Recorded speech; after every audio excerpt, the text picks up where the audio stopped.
Good morning all of you. आज हम यहाँ पर चक्रवृद्धि ब्याज की जो बची हुई क्लास है, चक्रवृद्धि ब्याज के कुछ और जो बचे हुए प्रश्न हैं उनको करने वाले हैं। और इसके बाद एक क्लास और भी रहेगी जिस क्लास में हम सभी किस्तों वाले सवाल आपको समझाएंगे। और किस्तों वाले जो प्रश्न रहेंगे बहुत ही अच्छे तरीके से, एकदम सिंपल। मतलब अभी तक जहाँ एक स्टूडेंट की सोच होती है कि किस्त वाला सवाल सबसे टफ होता है, लेकिन आज मतलब जो अगली आपकी जो क्लास रहेगी, थर्ड वाली जो क्लास रहेगी चक्रवृद्धि ब्याज की, और उस क्लास में किस्तों वाले सवाल जब आप करेंगे तो आपको लगेगा कि वास्तव में सबसे ज़्यादा सिंपल सवाल अगर कोई है तो वो किस्तों वाला सवाल है। चलिए खैर, वो तो हम अगली क्लास में बात करेंगे, लेकिन यहाँ पर जो भी प्रश्न चक्रवृद्धि ब्याज से इम्पॉर्टेंट बन सकते थे उन सभी प्रश्नों को यहाँ पर रखा गया है। तो बिल्कुल भी समय खराब ना करके हम सीधा सीधा सवालों पर आते हैं। पिछली क्लास में हमने सिंपल से और बेसिक जितने भी इम्पॉर्टेंट क्वेश्चंस थे, हालांकि काफ़ी हद तक कर रखे हैं, 15 प्रश्न हमने किए हैं। और यहाँ पर आए हुए कुछ प्रश्न हैं, UPSSC आबकारी में आया हुआ है, तो ये जेल पुलिस में भी बिल्कुल आ सकता है इस लेवल का प्रश्न जैसा यहाँ पर रखा हुआ है। दिखने में भले ही बड़ा लग रहा है लेकिन बिल्कुल भी कठिन नहीं है, एकदम सिंपल सा प्रश्न है। बस ठीक से समझने की कोशिश करिए कि यहाँ पर हम क्या बताने वाले हैं। देखिए सवाल क्या है, एक बैंक 5% की दर से, कोई दिक्कत है क्या वीडियो में? ध्यान दे लेना। फिर भी एक बैंक 5% की दर से अर्धवार्षिक चक्रवृद्धि ब्याज देता है, ठीक है। एक व्यक्ति ने 1600 रुपए 1 जनवरी को और इतनी ही रकम 1 जुलाई को, यानी कि 1 जनवरी को अगर 1600 रुपया दिया तो पूरे 6 महीने तक वो 1600 रुपया रहा, जनवरी से लेकर के जून तक। इसके बाद कह रहा है कि जुलाई में 1 जुलाई को उसने इतनी ही रकम यानी कि 1600 और ओवरऑल 3200 रुपए जमा हो गया, ठीक है। तो कहता है कि वर्ष के अंत में यानी कि दिसंबर, पूरा जब 1 साल हो जाता है तो बताइए यहां पर कुल कितना ब्याज देना पड़ेगा, कितना ब्याज इकट्ठा हो जाएगा। अब देखिए क्योंकि सवाल जैसा भी हो लेकिन हमें करना सिंपल तरीके से है, और टुकड़ों में तोड़ करके जब करेंगे तो बहुत सिंपल हो जाता है। 5% दर है, अगर 5% दर है तो हमेशा ये तो सालाना दे रखी होती है। इसका मतलब ये हुआ कि हमें दर क्या लगानी पड़ेगी जब हम अर्धवार्षिक की बात करेंगे तो अर्धवार्षिक में हमें लगानी पड़ेगी 5/2 यानी कि 2.5%, ठीक है, 2.5% और 1600 रुपए। अब देखिए टोटल जो यहां पर बात हो रही है वो बात हो रही है 2 छमाही की, क्योंकि पूरे 1 वर्ष की बात कर रहा है कि वर्ष के अंत में यानी कि पूरे 1 वर्ष, 1 जनवरी को पैसा लगाना स्टार्ट किया, 1 जुलाई को दोबारा से पैसा लगा दिया और 1 वर्ष के अंत में ही ये पूछ रहा है। तो ओवरऑल यहां पर 2 छमाही की बात हो रही है। लेकिन सवाल को बहुत अच्छे से समझिए, पहली जो छमाही है उसमें रुपया जो यहां पर रहेगा, निवेश रहेगा, वो सिर्फ 1600 रुपए का रहेगा। लेकिन अगली वाली जो छमाही होगी उस छमाही में यहां पर जो निवेश रहेगा वो 3200 रुपया रहेगा, क्योंकि कह रहा है कि इतनी ही रकम वो 1 जुलाई को फिर से लगा देता है। बात हो गई क्लियर? सवाल में कुछ भी नहीं है, दिखने में लग रहा है बस, आंसर तो बहुत आसानी से निकलने वाला है। अब देखिए 1600 का अगर हम 5% निकालेंगे तो 16 पंजे 80 रुपया हुआ। लेकिन हमें दरअसल 5% लिखा हुआ है, 5% थोड़ी निकालना है, हमें तो 2.5% निकालना है। 5% तो सालाना दे रखा है, तो इसका मतलब अगर 80 आया है और दर अगर हम आधी लगाएंगे तो कितना ब्याज हो जाएगा? 40 रुपया हो जाएगा। बहुत ही सिंपल सी बात हो गई। इसके बाद आप ध्यान दीजिए, जब ये रुपया 3200 हो जाएगा, जब ये रुपया 3200 हो जाएगा तब 3200 पर अगर हम निकालेंगे 2.5%, तो 3200 का 2.5%, 5/2 के 2 जीरो, तो इस तरह से देखिए 16 आएगा, 16 पंजे 80 रुपया। कितना हो जाएगा? 16 पंजे 80। लेकिन बात हो रही है यहां पर अर्धवार्षिक चक्रवृद्धि ब्याज की, यानी कि छमाही देय की बात हो रही है। तो पिछला वाला पहली वाली छमाही का जितना ब्याज है उस ब्याज पर भी तो आपको 2.5% देना पड़ेगा। तो अगर हम 40 रुपए का 2.5% निकालते हैं, 40 रुपए का 2.5%, तो देखिए कितना हो जाएगा? 1 रुपया। तो इस तरह से टोटल यहां पर जो ब्याज रहेगा वो कितना रहेगा? 121। सवाल को बस जनरलाइज करिए, समझिए अच्छे से, तो सवाल में कुछ था ही नहीं, कहीं से कहीं तक सवाल में कुछ भी नहीं था। लेवल आप देख लीजिए, एक कांस्टेबल लेवल पे आया हुआ है ये, तो सवाल एकदम सिंपल है। ऐसा प्रश्न अगर आ जाता है उत्तर प्रदेश वाले किसी भी एग्जाम में तो इसको ऐसा मत समझिए कि बहुत ज्यादा टफ है, बस दिखने में बड़ा लग रहा है, लेकिन सवाल जब एक बार समझ में आ गया, मैंने एक एक चीज को समझा दिया बारीकी से, सवाल समझ में आ गया तो कैलकुलेशन तो सिर्फ इतनी ही है, ठीक है ना।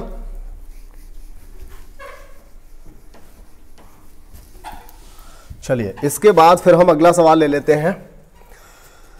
एक राशि को जब वार्षिक चक्रवृद्धि ब्याज की एक निश्चित दर पर, सबसे पहली बात तो सवाल को बहुत अच्छे से सुन लिया करें, सवाल को जब सुन लेंगे तभी समझ में आएगा कि उसको जब तोड़ करके समझाया जा रहा है तो उसका मतलब क्या है। एक राशि को जब वार्षिक चक्रवृद्धि ब्याज की एक निश्चित दर पर निवेश किया जाता है तो 2 साल बाद परिपक्व होने पर, यानी कि 2 साल बाद उसकी मैच्योरिटी हुई, वो पैसा वापस मिलेगा, ठीक है। परिपक्व का और कोई मतलब नहीं है, वैल्यू को जब हम सरेंडर करते हैं, जब मैच्योरिटी हो जाती है, जब विद ब्याज हमें वो वापस लेना होता है, उसी को हम परिपक्व कहते हैं, मैच्योरिटी कहते हैं। तो परिपक्व होने पर वह निवेशित राशि 1.21 गुना हो जाती है। मतलब ये हुआ, अगर हम 1 रुपया लगाते हैं तो 1 रुपया कितना हो जाता है, 1 रुपया 21 पैसा हो जाता है। अगर 1 रुपया लगाया तो 1 रुपया 21 पैसा हो जाता है, वो राशि खुद की 1.21 हो जाती है, ठीक है। अगर 100 रुपया लगाया तो समझ लीजिए 121 हो जाएगा, ठीक है। अब देखें, वार्षिक चक्रवृद्धि ब्याज की दर बताइए। वैसे तो बहुत सिंपल है, जहां आप थोड़ा सा अगर डायरेक्ट अगर आपको लगाना है तो उसमें एक जो मेथड है वो ये है कि 121 और 100 रुपए पे अगर 121 है मतलब ये 11/10 है। 11/10 होने का मतलब यहां पर कितना आंसर आएगा, 10% आएगा। ये डिपेंड करता है कि आप कैलकुलेशन करते हैं तो आप कितना समझ के उस कैलकुलेशन को करते हैं। आंसर यहां पर 10 आएगा, लेकिन हम इसको लिख करके कर लेते हैं। तो देखिए किस तरह से करेंगे इसे। 1 रुपया था या 100 रुपया मान लीजिए, 1 मानेंगे तब भी वही बात रहेगी। 100 रुपया था और वो किसी भी दर से 2 साल में कितना हो जाता है, 1.21 गुना, यानी 100 रुपया है तो 121 हो जाएगा, ठीक है। तो 121/100 आएगा और यहां से 100 एकम 100 प्लस r बटा 100, ये जो स्क्वायर है इसकी वजह से ये अंडर रूट बनेगा, यहां बनेगा 11/10 बराबर 100 प्लस r/100। इसके बाद मैंने आपको बताया चाहे तो आप क्रॉस मल्टीप्लाई करिए, अदरवाइज कंपेयर करिए तो डायरेक्ट आंसर आएगा। अगर ये 10 का 10 गुना है तो ये भी 11 का 10 गुना 110 होगा, और इसे 110 बनाने के लिए r का मान क्या रखना पड़ेगा, 10 रखना पड़ेगा। तो ये एक ऐसी कैलकुलेशन थी जहां आपको ये बात समझ आती है कि 1 रुपया और ऊपर आ रहा है 1 रुपया 21 पैसा, यानी 121/100 आ रहा है। तो ऐसी कंडीशन में 2 वर्ष की बात हो रही है, यानी कि इसका स्क्वायर रूट निकालेंगे तो इसका स्क्वायर रूट निकालने के बाद 11/10 आएगा, और 11/10 हमेशा कौन सी कंडीशन में बनता है, जब दर 10% होती है। 21/20 कब बनता है, जब दर 5% होती है। तो ये कैलकुलेशन करते करते इतनी चीजें तो समझ आ जाती है कि ऐसे सवाल को आप डायरेक्ट लगा सकते हो, ठीक है। बात समझ में आ गई। इसके बाद देखते हैं और अगला प्रश्न क्या है।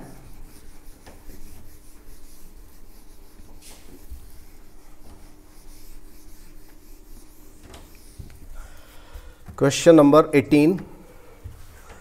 कोई धन चक्रवृद्धि ब्याज पर 3 वर्ष में स्वयं का 3 गुना हो जाता है तो वह कितने वर्षों में 27 गुना हो जाएगा। रिवीजन के लिए मान लीजिए, ऐसा प्रश्न हम पहले कर चुके हैं। तो मैंने आपको क्या बताया था, पहले बोल रहा है 3 गुना, बाद में कह रहा है 27 गुना। तो ये 3 की कितनी पावर में रहेगा, 3। तो हम क्या करेंगे, जो भी पिछला वाला समय दिया है उसके साथ मल्टीप्लाई कर देंगे, आंसर हो जाएगा 9 वर्ष। इसका एक दूसरा मेथड भी हमने आपको बताया था, वो ये था कि 3 वर्ष में कोई धनराशि 3 गुना होती है तो अगले 3 वर्ष में इसका भी 3 गुना यानी कि 9 गुना हो जाएगी, और अगले 3 वर्ष में इसकी भी 3 गुना यानी कि 27 गुना हो जाएगी। यही पूछा गया 27 गुना कितने वर्ष में हो रही है, तो आप यहां से बता सकते हो कि टोटल 9 वर्ष में 27 गुना हो रही है, ठीक है। बहुत ही सिंपल सा प्रश्न था, दोबारा आ गया तो बता दिया। अगर इसके बाद फिर से दिखाई दे गया तो नहीं बताएंगे, ठीक है ना। ऐसे 2 प्रश्न हमने किए थे पिछली वाली क्लास में। देखिए अगला प्रश्न है आपका यहां पर त्रैमासिक से संबंधित, तिमाही से संबंधित दिया है, एसएससी सीजीएल 2006। काफी पुराना सवाल आ गया, लेकिन कोई नहीं, सवाल बहुत अच्छा है। 16,000 रुपए की राशि है 20% वार्षिक दर से 9 महीने के लिए। देखिए 9 महीना और बात तिमाही की हो रही है, 9 महीने का मतलब 3 तिमाही, और 20% को अगर हम तिमाही में कन्वर्ट करेंगे तो क्या रह जाएगा, 5% रह जाएगा। बहुत ही सिंपल सा सवाल बन गया आपके लिए। अब देखिए राशि क्या थी, 16,000, 1 प्लस दर 5% लगेगी। तिमाही कितनी है? 3 तिमाही है। तो यहां से आप निकाल सकते हो 16,000, 5 से काटेंगे 20 आएगा, 20 एकम 20 और 1 21, तो 21/20 की पावर 3। 16,000 21 की पावर 3 92 61 होती है, 20 की पावर 3 8,000 होती है, 8,000 का दुगना 16,000 होता है। 2 एकम 2, 2 छंग 12, हासिल का 1 हो गया, 2 दूनी 4 और 1 5 हो गया। फिर 2 नेम 18, ठीक है 18 ही रहेगा। तो देखिए धनराशि क्या थी? 16,000, लेकिन अब धनराशि कितनी हो गई है? अमाउंट मिश्रधन कितना हो गया है? 18,522। इसका मतलब 2,522 रुपया यहां पर इंटरेस्ट इसमें लग गया है, मतलब ब्याज मिल गया है। ठीक है, चीजें समझ में आ रही हैं? बहुत ही सिंपल सा प्रश्न था, बस एक तिमाही वाला प्रश्न यहां पर डाल दिया गया था। चलिए और आगे बढ़ते हैं।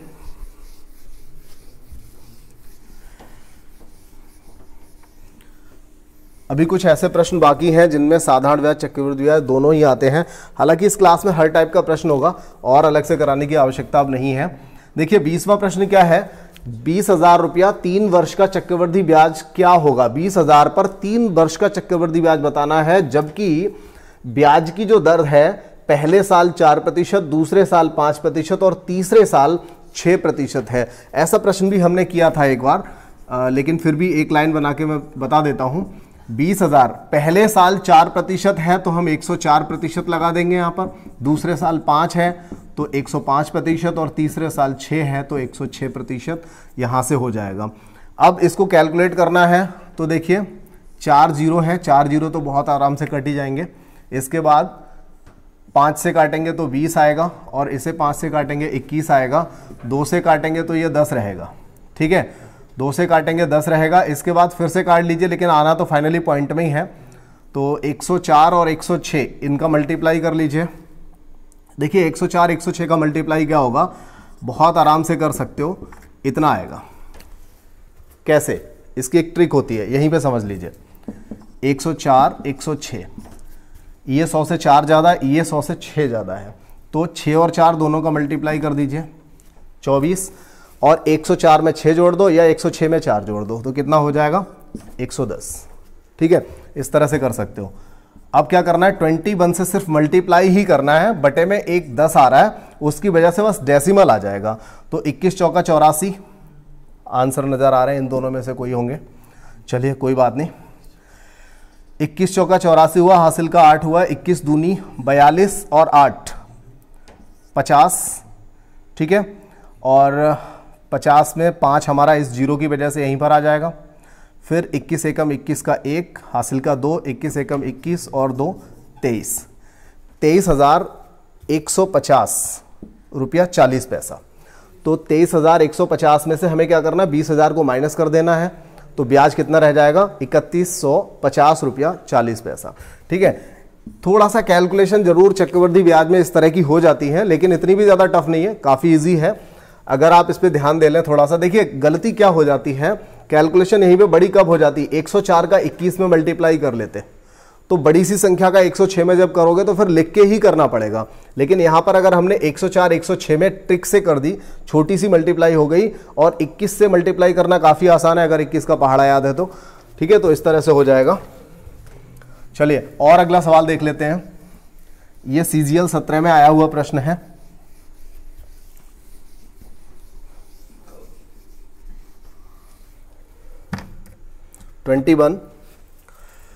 एक धनराशि 3 वर्ष में, बहुत ही छोटी सी राशि है, एक धनराशि 3 वर्ष में हो जाती है 92,61,00, और दूसरी जो मतलब दोबारा ये बोलता है कि 5 वर्ष में वही धनराशि हो जाती है 11,20,581। तो प्रतिशत दर बताइए क्या हो जाएगा? अब देखिए 3 वर्ष और 5 वर्ष के लिए बोल रहा है। आप चाहें तो यहां पर इस तरह से लगा सकते हो, बड़ी वाली जो संख्या है उसको इधर लगाइए और छोटी संख्या को अपॉन में लगाइए, और इधर लगा दे 1 प्लस दर पूछी हुई है, यहां पर लगा सकते हैं 2 वर्ष। ये ऐसा कैसे किया?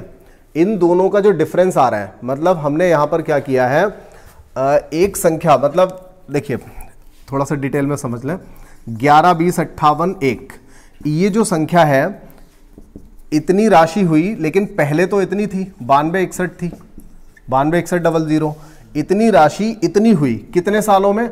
अगले सिर्फ 2 सालों में ही तो हुई थी, 3 से लेकर के 5 वर्ष के बीच में, यानी 2 सालों में तो ये बदलाव आया था। तो इसीलिए हमने यहाँ पर इस संख्या को इधर अपॉन में लिख दिया और दोनों का डिफरेंस यहाँ पर लिख दिया, जो टाइमिंग का डिफरेंस था वो यहाँ पर लिख दिया गया। अब देखिए इसके बाद हमें इसको सॉल्व करना पड़ेगा, कुछ ना कुछ इसको, हाँ काटने के बाद इसका आंसर निकल आएगा, लेकिन वो पावर 2 है यहाँ पर, तो पावर 2 में ही रहेगा। काट लेते हैं इसको। 9 और 9 18, ये भी 9 से कटना चाहिए, 81 ये पूरा कट जाएगा, ये भी कट जाएगा। ठीक है, देखिए 9 से काटते हैं, 9 एकम 9, 9 दूनी 18, यहाँ से 8 बचेगा, 9 नेम 81 और 00, 12, 900। यहाँ पर भी 9 से काट लें, 9 एकम 9, 2 बचेगा, 22 हो गया, 9 दूनी 18, 4 बचा 40 हो गया, 9 चौक 36, 9 पंजे 45 और 9 नेम 81। इसके बाद 9 4 5 9 3, 3 से भी और कट जाएगा, 3 चौक 12, 3 तिया 9, 00 और यहाँ पर 3 चौक 12, 3 एकम 3, 3 पंजे 15, 3 तिया 9। इसके बाद देखिए 43 में भी 43 से कट सकता है, अदरवाइज तो और कोई ऐसी संख्या होगी नहीं जिससे ये कटेगा, लेकिन डिफरेंस काफ़ी आ रहा है, डिफरेंस ज़्यादा आ रहा है। 92, 61 संख्या तो सही लिखी थी, 112, 0, 581, ये ठीक कटा है ना। 9 से 9 एकम 9 और 9 दूनी 18, यहाँ पर गलत हो गया, 1 0 आएगा। ठीक है, वही डिफरेंस नज़र आ रहा है। तो ये देखिए अभी तक 0 लेने के बाद ही कटेगा। अब इसके बाद हम इसे 3 से काट रहे हैं, तो देखिए 3 तिया 9, यहाँ 1 बचेगा, 3 चौक 12, 3 तिया 9, ठीक है, 34 300 रहेगा और ऊपर आएगा 3 से, 3 चौक 12, 3 एकम 3, 3 पंजे 15 और 3 तिया 9। अभी लगभग संख्याएं जो है लेवल में आ रही हैं, 3 3 6 4 10। अभी तो ये किसी से नहीं कटने वाला, कोई बड़ी सी संख्या का बनेगा शायद ये 121/100 बन रहा है।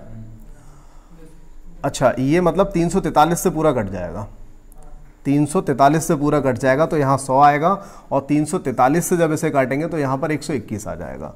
बस इस तरह से आंसर इसका 10 बनेगा। तो 121 संख्या थोड़ी सी बड़ी थी, लेकिन आया हुआ प्रश्न है एनटीपीसी 16 में भाई, और एनटीपीसी तो दोबारा से फिर भी आपके सामने रखा हुआ है। 100 एकम 100 प्लस आर कितना हो जाएगा? 100 प्लस आर बटे 100, और इधर जो स्क्वायर है इसकी वजह से हम इसको लिख दें 11/10। ठीक है, तो इसका 10 गुना, इसका 10 गुना, आर बराबर क्या हो जाएगा? 10 हो जाएगा। ठीक है, सवाल तो कुछ ऐसा नहीं था, पिछले वाले सवाल हमने इस तरह के किए हुए हैं उसी के जैसा, लेकिन बस थोड़ी सी सिर्फ संख्या बड़ी होगी तो थोड़ा सा टाइम तो लग ही जाएगा, क्योंकि इस तरह की संख्या है जिसका डायरेक्ट वर्ग निकाल लेना, वर्गमूल निकाल लेना थोड़ा सा पॉसिबल नहीं होता। इतनी बड़ी संख्या तो जनरली याद नहीं रहती हैं, तो लेकिन प्रोसेस वही था जैसा हम पहले भी पिछली वाली क्लास में भी हमने किया था कि बड़ी संख्या बटे छोटी संख्या करिए और उसे कैलकुलेट करते रहिए, लास्ट तक करते रहिए और उसके बाद आंसर निकल आता है। तो वही प्रोसेस था इसमें भी। ठीक है, समझ में आ गया?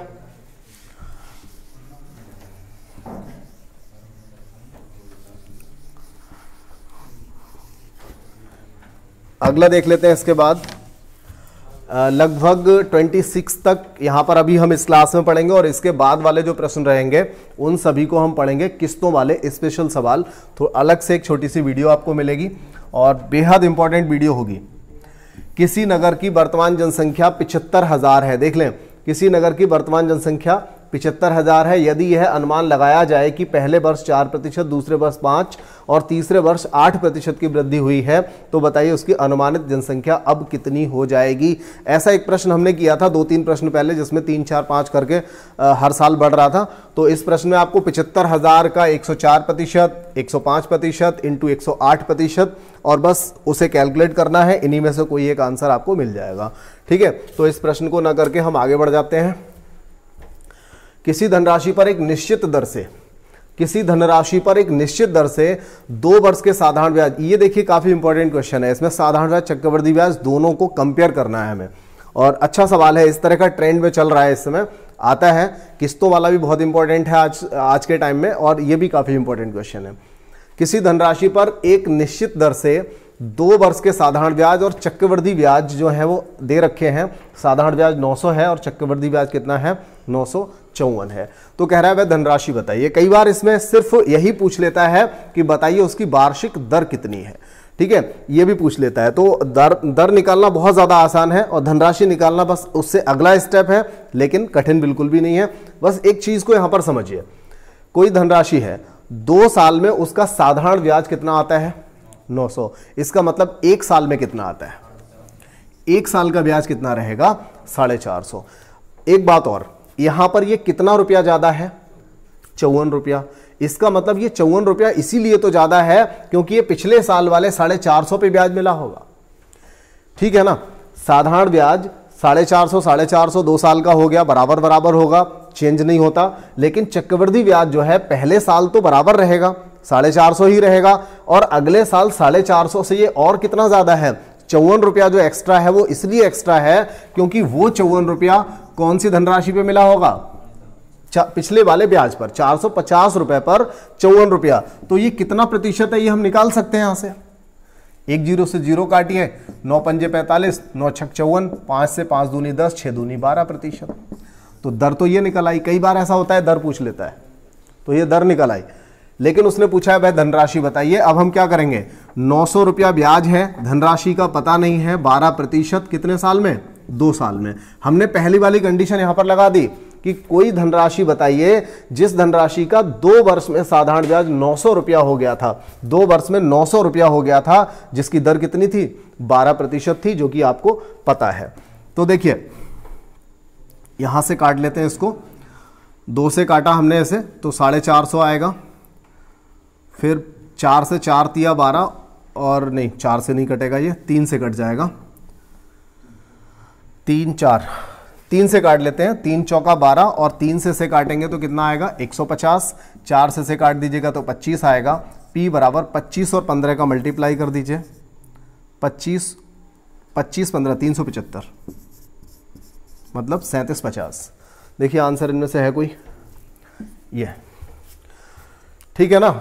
चीजें समझ में आ गई कि इसमें क्या किया हमने, साधारण ब्याज चक्रवृद्धि ब्याज 2 चीजें यहां पर दे रखी थी, दोनों ही, और साधारण ब्याज दिया था 900 रुपया, इसका मतलब 1 साल का 450 हो जाएगा। और जितना ये 900 से एक्स्ट्रा ब्याज आया है ये पिछले वाले ब्याज पे ब्याज रहा होगा, तो 450 का कितना प्रतिशत है, 54 रुपया। इसके लिए हमने 54/450 इंटू 100 कर लिया, 12% निकल आया।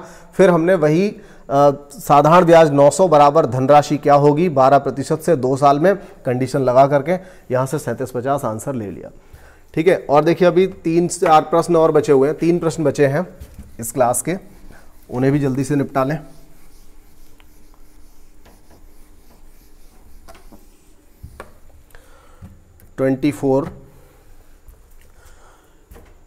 ये देखिए ये भी अच्छा सवाल है और बहुत ही कॉमन क्वेश्चन है, जैसा पिछला किया था लगभग उसी बेस पर आधारित है। और बहुत से लोग ऐसे होंगे जिन्होंने इसको बहुत ही आसानी से आंसर इसका लगा दिया होगा, क्योंकि ये हर किताब में मिल जाता है और कई बार एग्जाम में सेम क्वेश्चन रिपीट हुआ है। ये मेरे ख्याल से 2018 का जो आपका एग्जाम था उत्तर प्रदेश पुलिस वाला, 2018 या 19 में भी ये सेम क्वेश्चन आ चुका है। एक बार देखिएगा, मिलेगा शायद, वहां पर है ऐसा। किसी धन का 4% वार्षिक दर से, कोई धन है उसका 4% वार्षिक दर से 2 वर्ष का चक्रवृद्धि ब्याज 102 रुपया है, ठीक है। और कहता है कि उसी धन का उसी दर से उतनी ही अवधि के लिए साधारण ब्याज कितना होगा। तो देखिए इसको करने के और मेथड हो सकते हैं, लेकिन एक मेथड जो मैंने आपको बता रहा हूं मैं यहां पर, वो बहुत ही सिंपल है और हमेशा वो मेथड लग जाएगा। आप जितने भी प्रश्न करिएगा मेरे इसी मेथड से करिएगा, आपके सारे प्रश्न इस तरह से सॉल्व हो जाएंगे। देखिए किस तरह से करेंगे इसको, और देखिए हमें पता है कि सी आंसर होगा, लेकिन हम फिर भी सी डी दोनों आंसरों को चेक करेंगे। सबसे पहले डी आंसर चेक करेंगे, उसके बाद सी आंसर चेक करेंगे, ठीक है। चलिए देखिए किसी धनराशि का 4%। अब एक बात हमें यहां पर समझ में आती है कि अगर 2 साल का चक्रवृद्धि ब्याज 102 रुपया है, इसका मतलब है कि साधारण ब्याज 102 तो हो नहीं सकता, साधारण ब्याज जरूर उससे कम होगा, तो 102 चेक करने का कोई फायदा ही नहीं है। हो सकता है यहां पर एक आंसर 90 भी दिया होता, या चलिए जो दिए हैं वही काफी है, इनमें से एक आंसर चेक कर लेते हैं 99। हो सकता है हम ये मान लें कि 99 रुपीज साधारण ब्याज रहा होगा और चक्रवृद्धि ब्याज 3 रुपया एक्स्ट्रा आकर के 102 हुआ होगा। तो अगर हम 99 मानते हैं तो क्या होगा, 49.5 रुपया 1 साल का हो जाएगा, 49.5 रुपया 1 साल का हो जाएगा। क्योंकि अगर 2 सालों का, उतनी ही अवधि के लिए कह रहा है, अगर 2 सालों का साधारण ब्याज हम 99 मानते हैं तो 1 साल का साधारण ब्याज कितना हो जाएगा, 49.5 रुपया हो जाएगा, क्योंकि इसको 2 हिस्सों में बराबर ही बांटना पड़ेगा, साधारण ब्याज है। अब देखिए, अगर आपने इस तरह से बांटा, फिर आप करोगे क्या, पिछले वाले ब्याज पर, पहले साल वाले ब्याज पर 4% निकालिए। देखो भाई, जब इसका 4% निकालोगे ना तो ये एकदम पॉइंट में कुछ अजीब सा निकल करके आ जाएगा, 12 पॉइंट समथिंग आएगा, लेकिन पूरा आंसर इसका नहीं निकल पाएगा। तो अगर इसमें आप 4% निकालोगे तो 3 रुपया तो आने से रहा, अगर 3 रुपया आएगा तो हम यहां पर 102 कर सकते हैं इन सभी का टोटल। तो ऐसा यहां पर बन नहीं रहा है, तो इसका मतलब है कि आंसर ये वाला नहीं हो सकता। अब हम आंसर अपना अगला चेक कर लेते हैं एक बार, सी। देखिए, सी वाला आंसर जब हम चेक करेंगे तो 100 रुपीज है, 1 साल का 50 होगा, दूसरे साल का 50 हो जाएगा।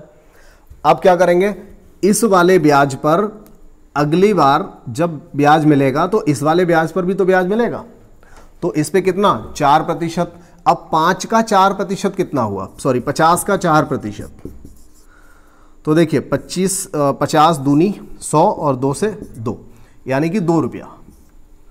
ठीक है, 2 रुपया हुआ, तो 50 50 और 2 सब मिला के कितना हो गया, 102। और यही तो कह रहा है कि चक्रवृद्धि ब्याज 102 रुपया है। तो यहां से हम इसको कंपेयर कर लेंगे, बहुत ही आसान होता है। जो थोड़ा सिंपल सा आंसर आपको नजर आए बस उसी आंसर को चेक करिए। हमेशा सिंपल सा जो आंसर होता है, सबसे आसान सा जो आंसर लगेगा आपको, वही आंसर इसमें निकल करके आता है। इस तरह के 1 नहीं 10-5 जो भी सवाल आपको मिल जाए, इसी मेथड से करना, हर हालत में आंसर आपका आएगा। हो सकता है यहां पर आगे एक सवाल और रखा हो, अब ये कंफर्म नहीं है, अगर होगा तो फिर उसी मेथड से फिर से करते हैं इसको।